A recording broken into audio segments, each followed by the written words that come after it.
풍수를 알면 돈이 보인다. 일상생활에서 손쉽게 실천할 수 있는 풍수지침서, 돈 버는 풍수여행. 오늘 첫 코너는요, 바로 풍수로 풀어보는 청기누설, 풍수 비급 시간입니다. 오늘 이 시간에는요, 쌍춘년의 허와 실에 대한 이야기 나눠볼 텐데요. 이 방송을 보시다가 궁금한 사항 있으신 분들은요, 02797-8100, 서울 02797-8100으로 전화 주시면 저희가 궁금한 사항들 말끔하게 해소해드리도록 하겠습니다.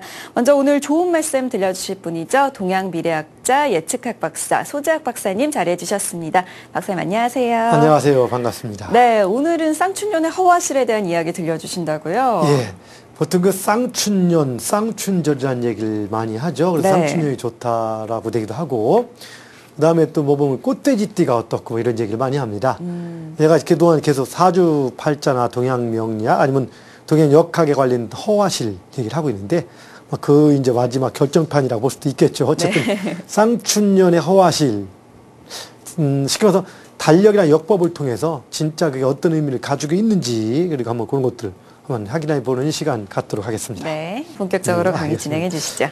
그 쌍춘년이 우선 뭔가요? 하면 쌍춘년은 그 쌍춘절 할 때 이 춘이 봄춘자입니다. 네. 그리고 그 입춘을 의미해요. 그래서 우리가 겨울에서 볼 때 봄은 뭡니까? 항상 새로운 희망을 갖는 시기죠.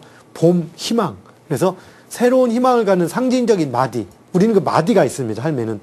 자, 직장에도 시간은 똑같은 것 같아도 9시 하면 9시 출근 시간 할 때 8시 59분과 9시 1분의 차이가 있듯이 이런 마디. 1년에도 마디가 있습니다. 12개의 마디. 그래서 12개를 하나 이렇게 절기로 나누는데요. 24절기 혹은 12개 절입에서 크게 24, 24절과 기로 나누기도 하고, 뭐 또 이렇게 초기, 중기로 나누기도 하는데, 24절기를 2개씩 묶어서 12개의 그 월로 나눕니다. 그 12개의 월 자체, 이것 중에 하나가, 그래서 가장 중요한 의미를 갖는 것, 즉, 24절기의 가장 시작이라는 것을 입춘이라고 해요. 네. 입춘이 뭐냐? 그 설립자를 써도 입춘자인데 설립자에서, 이 입춘을 얘기할 때 보면은 뭐, 잠깐 여기 한번 봅시다. 네. 뭐 이거니까, 뭐 입춘 쓴다라고도 얘기를 하지만 결국엔 뭡니까? 그냥 봄의 기운이 서기 시작한다 라는 의미입니다. 봄 기운이. 그래서 이때부터 봄의 기운. 이게 언제입니까? 보통 양력으로 2월 4일에서 네. 5일. 이때 보통 양력으로 합니다. 되게 중요한 것은 양력. 네. 이때 입춘이 옵니다. 그런데 입춘은 그렇다면은 음력으로 칠 때 이걸 뭐냐? 입춘, 음력으로 칠 때 양력 2월이 1월이라고 합니다. 음력 1월. 그걸 뭐라고 그러죠? 정월. 그래서 정월이라고 부르는 것이 바로 양력 2월, 음력 1월입니다. 원래대로 치면은. 네. 그래서 어쨌든, 그래서 이것이 뭐냐? 입춘의 의미는 새로운 절기가 시작이 된다. 새로운 한 해가 시작이 된다. 이걸 의미하는 게 입춘인 거예요. 그래서 입춘은 좋은 거예요, 나쁜 거예요? 새로운 희망이니까 좋잖아. 네. 말하자면 굳이 친다면 꼭 설날은 음력 1월 1일이지만 원래는 입춘과 음력 1월 1일을 이렇게 서로 맞춰서 생각했던 건데, 이제 양력과 음력의 기준이 바뀌다 보니까 이게 별도로 움직이긴 합니다만은. 그래서, 그런데 이렇게 입춘이 쌍춘, 2번 들어있다, 1년에. 이게 뭔 얘기일까? 1년이라면은 입춘이 반드시 한 번 새로운 시작인데 2번 들어있을 수는 없죠. 네. 근데 입춘이 2번 들어있기 때문에 대단히 좋은 날이다라고 얘기를 합니다. 이게 왜 이런 얘기가 왜 생기느냐? 네. 원래, 자, 현재 우리가 쓰는 달력이 뭐가 있죠? 양력이 있죠. 네. 양력이라고 불러요. 그 다음 음력이라고 부르죠. 양력과 음력. 이 두 가지를 쓰죠, 우리가. 그래서 제가 항상 얘기를 하는데, 양력은 큰 글씨, 음력은 작은 글씨. 그쵸? 네. 아시죠, 시청자 여러분? 그래서 큰 글씨 조그맣게 쓰면 음력 된다고요? 그건 아닙니다. 큰 글씨가 양력이긴 하지만 이게 뭡니까, 이건? 태양을 기준으로 하는 것. 태양을, 원래 양력이라는 말이 있고, 태양력이라는 게 있고, 음력이 있고, 태음력이라는 말이 있습니다. 정확한 명칭. 그리고 우리가 지금 쓰는 음력의 정확한 명칭이 뭘까? 정확히 치면 태음, 태양력. 무슨 력? 태음, 태양력이라고 쓰는 것을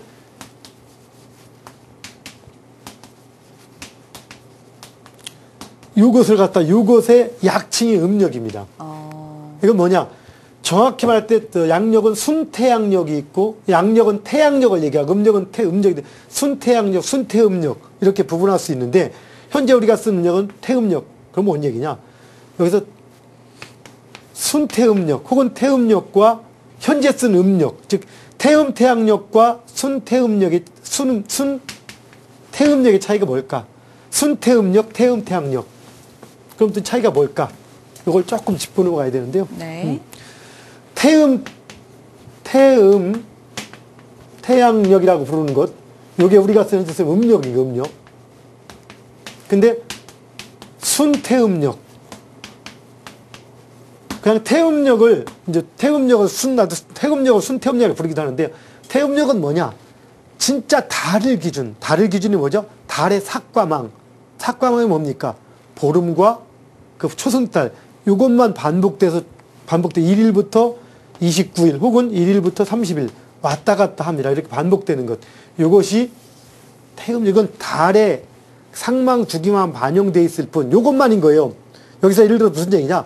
1월, 2월, 3월에는 의미가 없는 거예요. 오직 이것만. 이게 순태음력입니다. 네. 그런데 여기다가 1월, 2월, 3월이라는 말을 집어넣고 정월달이 어떻고 뭐 초승이 어떻고 이런 말을 집어넣는 것들. 이런 것들은 뭐냐? 양력에 맞추기 위해서 집어넣는 건데 그래서 요것은 요 1월, 2월, 3월을 양력 기준인 거예요. 이건 음력 기준. 그래서 이걸 합해가지고 태음, 태양력. 이 우리가 쓰는 현재 음력인 거예요. 그래서 순태음력은 태양이 빠진 1월, 2월이 없이 1일, 29 요것만 하고 따지는 거예요. 자, 어쨌든 요것이 음력이고 그 다음에 양력은 우리가 쓰는 그냥 큰 달력이에요. 근데 여기서 중요한 건 그럼 왜 이러니까 사주명리학이나 사주팔자의 기준이 양력이라겠습니까? 음력이라겠습니까? 굳이 따진다면 음력이 아닌 양력이죠. 네. 양력 중에서도 정확히 얘기하면 순태양력. 양력을 또 그레고리오력이라고 부르기도 해가지고 지금 부르는 것들 양력 1월 1일, 2월 이렇게 따지는 것들이 그레고리오력인데 순태양력은 이것이 아니라 여기 입춘하고 24절기를 기준으로 따지는 겁니다. 말하자면. 그래서 순태양력. 결국에는 순태양력이나 양력이라 태양을 기준으로 한 거다 보니까 양력인데 사주팔자의 기준이 사실은 양력인데 우리는 음력으로 잘못 알고 있다겠죠. 여기서 중요한 문제가 생깁니다. 1년이 며칠일까요? 365일. 자, 사주명리학, 사주팔자는 그렇게 뭐를 찾는 학문일까요? 자, 여기 화상 입은 걸 찾는 걸까? 아니면 호주머니에 돈 얼마 있는 걸 맞추는 학문일까? 이게 아니고 누군가 태어난 시점에 대한 그 태양과의 상관관계를 분석하는 거라겠습니다. 태양과의 상관관계. 근데 태양이 뭘까?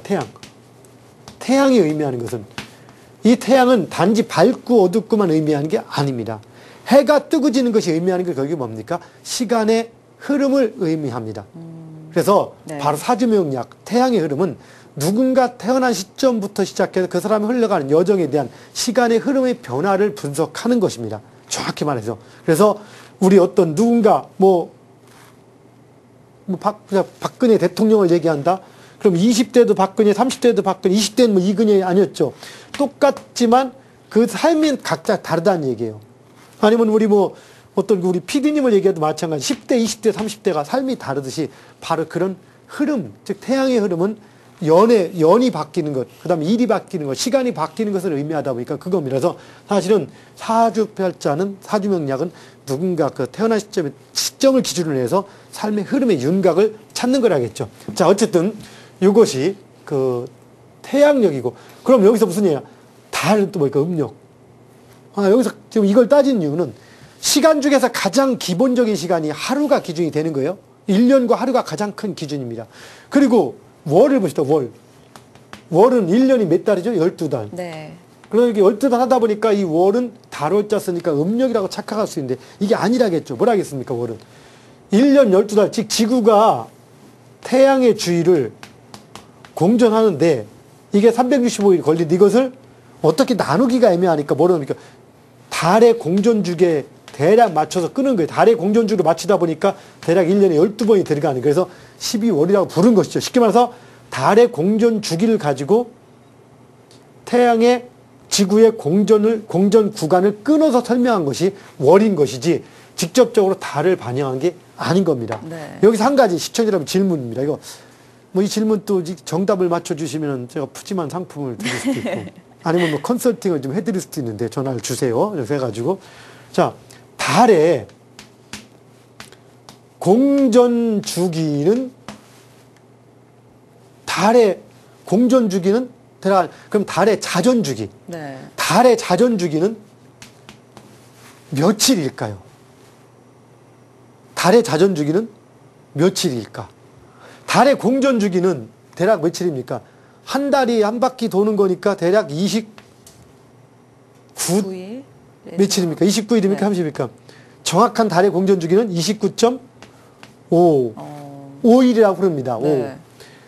정확히 3, 0, 6 뭐 이렇게 얘기하는데 29일 이렇게 표현하는데 또한 27.5일이라고 다 7, 3, 2, 2 뭐 이렇게 표현합니다. 그래서 대략 생략해서 편안하게 그냥 편하게 29.5일, 27.5일 이게 달의 공전 주기입니다. 네. 이거 왜 틀릴까? 여기 질문 나왔죠. 달의 그 자전 주기는 좀 이따 설명드릴게요. 미리 아시는 분은 전화해서 빨리 말씀하세요. 지금 그 들어가는 겁니다.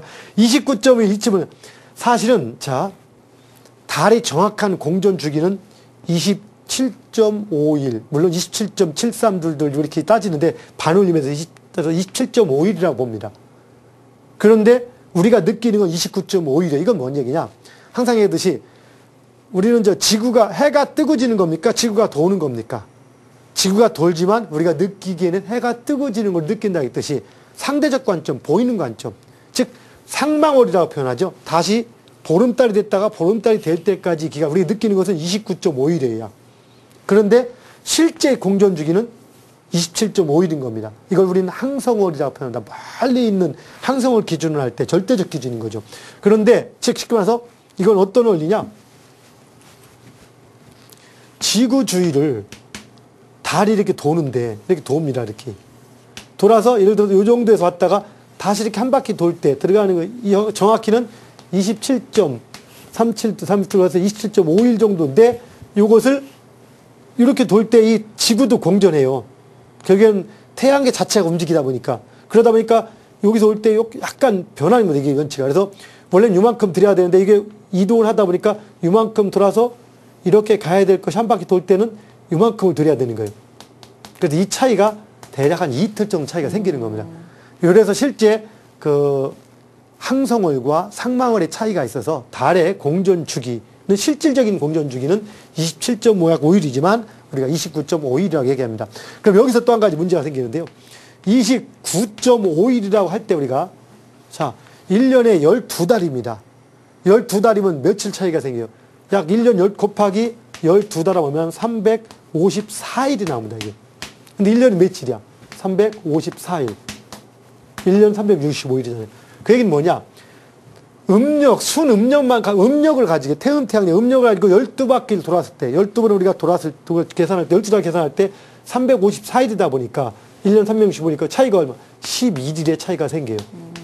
11일의 차이가 생기니까 이런 일 어떤 일이 생기냐? 예를 들어서 처음에는 양력 예를 들어서 2월 4일을 우리가 1월 음력 1월 1일로 해서 이때 설을 셌다. 기준을 출발점을 이렇게 만들었다고 칠 때 네. 정월이 2월이 정월이 돼줘야 되는데 이게 내비두면 그 두 번째 1월 1일 어떻게 되냐면 요 열알이 땡겨지니까 다음에는 음력으로는 1월 대략 한 4일이니까 11일이니까 1월 한 23일쯤에 1월 1일이 시작되는 거예요. 그 다음에는 또 땡겨져서 1월 10일, 9일쯤에 땡겨지고 또 땡기다 보니까 결국에 나중에는 뭐 12월 달에 음력 1월이 오고 이렇게 하면서 계절이 안 맞을 수가 있다는 얘기입니다. 네. 그래서 어떡하냐. 음력이 3년 정도에 대략 한 번씩 윤달을 집어넣죠. 어디다 집어넣습니까? 윤달이 양력이 음력이 집어넣습니다. 그래서 네. 음력에 윤달을 집어넣어서 이 윤달이 어디에 들어갑니까? 바로 그 양력의 절기에 맞춰가도록 만드는 겁니다. 그러면서 이 윤달이라는 것은 우리 윤달 때 뭐합니까? 윤달, 수의, 윤달 때 이장하고 윤일은 귀신도 속인다고 합니다. 그럼 물어볼게요. 귀신이 속을까? 실제 이 윤달을 맞춘 것은 네. 양력의 절기 계절에 맞추기 위해서. 왜냐하면은 우리 동아시아 문화권에서 그 뭐냐면 태음태양력을 썼어요. 쉽게 말해 음력을 사용해 왔어요. 근데 농사를 지어야된 농사나 모든 절기는 24절기가 양력이지 음력이 기준이 아니에요. 모든 절기는 태양력을 기준으로 움직이는데 이렇게 여기 계절에 맞춰야 되는데 이렇게 안 맞다 보니까 오차를 맞추기 위해서 윤달을 집어넣은 겁니다. 그러다 보니까 윤달에 들어가게 되면은 그 해는 12달에 13달이 되는 거죠. 13달. 대략 이렇게 땡겨졌다가 3년 한번 윤달을 집어넣으면은 다시 이제 1월 1일이 쭉 해서 2월 말쯤에서 1월 1일이 생긴다다. 이렇게 네. 쭉 넣었다 뺐다 하는 거죠. 왜? 한 달이 1년이 길어지니까. 이렇게 변해가는데, 쌍춘년은 뭐냐? 입춘이 1년에 보통 한 번 있는데, 이렇게 음력으로 칠 기간과 양력으로 치는 기간이 다른 거예요. 보통은 입춘이 2월 4일에 들어있다. 그럼 음력 예를 들어서 2월 1일이 음력 1월 1일이면은 그 다음에 들어갈 때 대략 이 12월 말일은 다음 1월 1일이니까 여기서 좀 줄어들기 때문에 요때 똑같이 되는 게 아니라 대략 한 열흘이 줄어드는 현상이 생기는 거예요. 근데, 자, 조금 뭐 설명을 복잡하게 합니다만, 자, 1년이 354일인데, 여기다가 윤달을 집어넣으면 어떻게 돼요? 대략 30일이 플러스 되잖아. 그럼 어떻게, 대략 한 384일 정도가 되는 겁니다. 그럼 1년이 무지하게 길죠. 네. 그럼 1년이 범죄 길다 보니까, 요즘 예를 들어서 2월 4일인데, 여기 1월이 이때 시작됐다가, 예를 들어서 2월 1일 날 1월이 시작됐는데, 원래는 12월 달에, 1월 달에 끝나야 되지만 한 달 더 있다 보니까 2월 달 중반쯤까지가 12월 달에 들어갑니다. 그러니까 한 해에, 음력으로 기준할 때 한 해에 이렇게 입춘이 2번 들어온다라고 표현합니다. 음력으로 기준할 때. 근데 여기서 재밌는 것은, 이런 현상이 생긴 것은, 원래 입춘이나 춘분이나 추분 같은 것은 양력, 태양력을 기준으로 하는 거예요. 그리고 설날이라든가 뭐 이런 거, 단오라든가 추석 이런 것은 음력, 태음력을 기준하는 겁니다. 네. 요 달력을 두 가지로 공존해서 혼용하다 보니까 이런 문제가 생기는데, 그 중에서도 가장 중요한 건 몇 가지가 있습니다. 시발점이라는 거에서 입춘을 중요하게 쳤고, 동지를 중요하게 칩니다. 동지. 동지는 해가 다시 길어지는 시기죠. 네. 그래서 동지는 해가 길어지다 보니까 이때 동지달이라 해서 태양이 새로 시작된 시점이라 해서 윤달을 집어넣어도 동지달에 윤달을 집어넣지 않아요. 왜? 동지가 2번 있으면 안 된다 싶어서 아예 이때는 그냥 동지달이라고 부르는 거예요. 네. 음력 11월을 얘기하는 거죠. 음력 11월. 그래서 이 11월 상당히 중요하게 치는데 중요한 기준을 잡습니다. 그래서 동지나 입춘 같은 경우는 바로 시발점이다 보니까 가장 중요한 의미를 갖고 있는 겁니다. 그래서 이때는 윤달을 집어넣고 이러지도 않아요. 그런데 어쨌든 이렇게 윤달이 들어감으로 인해서 이런 특히 입춘이 1년에 2번 들어갈 때를 쌍춘절을 한다. 예를 들어서 2014년 같은 경우도 윤달이 윤 9월이 안 들어갑니다. 윤 9월이. 그러다 보니까 2014년이 대략 13달이 되다 보니까 2015년 아직 2월, 이번 올 입춘에도 음력으로 치면 14년 12월 달인 거예요. 그리고 2014년 2월 4일 입춘에도 이때도 이미 2014년 1월이었고, 그러다 보니까 2014년 2월 4일과 2015년 2월 4일 두 번 다 음력으로 2014년에 이렇게 한 달에 들어갑니다. 그래서 그때가 쌍춘년이다. 이렇게 얘기를 합니다. 근데 네. 이런 것들은 조금 제가 복잡하게 설명했는데, 그냥 이렇게 음력과 양력을 조율하는 과정에서 윤달이 들어가다 보니까 이렇게 대개가 생긴 것이지 큰 의미가 있다 없다. 전혀 의미는 없다. 네. 그래서 굳이 따진다라면 이런 윤달에 이장도만 귀신도 속이고 윤일에 이사도 간다는데 그것조차도 어떻게 보면 의미가 없을 수 있는데, 의미는 또 부여하면 부여되는 겁니다. 그래서 사실은 양력으로 우리가 태양력이나 이런 걸 칠 때 1월 1일은 의미가 없습니다. 그러나 우리 현실에서 1월 1일을 참 중요하게 의미를 부여하면 의미가 부여되는 겁니다. 의미가 부여된다는 거지 실제 이런 일이 일어난다는 건 아닙니다. 즉 쌍춘년에 우리가 의미를 부여해서 축배를 들면 들을 수 있습니다. 네. 그렇지만 쌍춘년이기 때문에 더욱더 좋은 일이 일어나고, 그럼 2015년은 봄이 없습니다. 아예. 물론 어때냐 없는 건 아니죠. 2016년 2월 입춘을 갖다가 이제 이번에 찾아먹기 때문에 입춘이 거꾸로 음력으로 끄트머리 들어가 있는 거죠. 그래서 네. 이렇게 이렇게 되니까 약간 뒤집어지는 건데, 이런 것들은 의미가 크게 없다는 겁니다. 참고로 치면은 또 2005년도인가요? 2007년도인가요? 꽃돼지띠라고 해가지고 사람들 뭐 들어봤습니까? 네. 꽃돼지라 할 때 이 꽃, 동양에서 꽃을 의미하는 두 가지를 의미합니다. 화초를 의미해서 을목을 얘기하기도 하고, 그 다음에 정화를 얘기하기도 합니다. 이렇게. 이건 뭐냐? 이게 난초나 화초처럼 이렇게 부드러운 진짜 작은 나무의 숲이라, 이것도 좀 잘못된 거지만 이렇게 네. 성장하기도 하고, 이걸 화라고 표현합니다. 화. 그래서 화인데 작은 화, 부드러운 화 해서 꽃 폈다 해서 꽃이라고 표현합니다. 그래서 여기 을해, 이건 돼지입니다. 정해, 이거는 의뢰년 1995년이네요. 그러니까 1995년 의뢰년, 2007년 정해년. 이럴 때가 우리는 꽃돼지띠라고 해가지고 또 상당히 이럴 때 태어나면은 복을 받는다. 왜? 돼지띠는 다른 띠에 비해서 또 복을 받는다. 이렇게 얘기를 하죠. 네. 사실 근데 돼지띠 그러면 뭐 돼지는 이렇게 항상 땅만 보고 하늘을 쳐다보지 못하는데 그럼 돼지띠는 고개도 못 드나? 땅만 쳐다보고? 그렇지 않잖아요. 네. 뭐 돼지는 아무거나 잘 먹는다 해서 물론 돼지띠 다 좋다 하지만 그냥 우리 옛날에 이제 옛날에 그 농가에서 이 사주명량이라는 것도 농경문화에서 많이 형성이 된 건 사실입니다. 옛날 농가에 서민들이 살아갈 때 가장 이렇게 부담 없이 바라보는 것. 겨울에 이 돼지가 의미하는 것은 약 음력도 한 11월 정도에 10월 정도 그렇죠. 예, 11월 정도의 시기 이런 시기나 이렇게 되면은 10월이 음력으로는 양력 11월, 음력 10월 정도 이렇게 되면은 이때가 뭐냐 추수를 다 끝나고 가을에 추수 끝나고 이제 그 뭡니까 저 힘든 시기를 농가에 다 끝났잖아요. 끝난 상태에서 그 이제까지 농사졌던 음식을 다 창고에 쌓아놓고 일단은 먹고 살 걱정 안 하잖아. 그러면서 일도 바쁘지 않잖아. 그러면서 편안하게 쉬는 시기 이렇게 이런 시기의 상징이 돼지입니다. 그래서 추수감사절에도 이렇게 돼지가 올라가듯이 풍년을 기원하기도 하고 그러다 보니까 이런 돼지에 좋은 의미가 들어가서 이때 꽃돼지띠 상당히 좋다는 말 들어가고 했는데 그런 것들은 전혀 의미가 없습니다. 오히려 지금 이 꽃돼지띠에 태어났던 사람들이 네. 너무 많이 태어나다 보니까 네.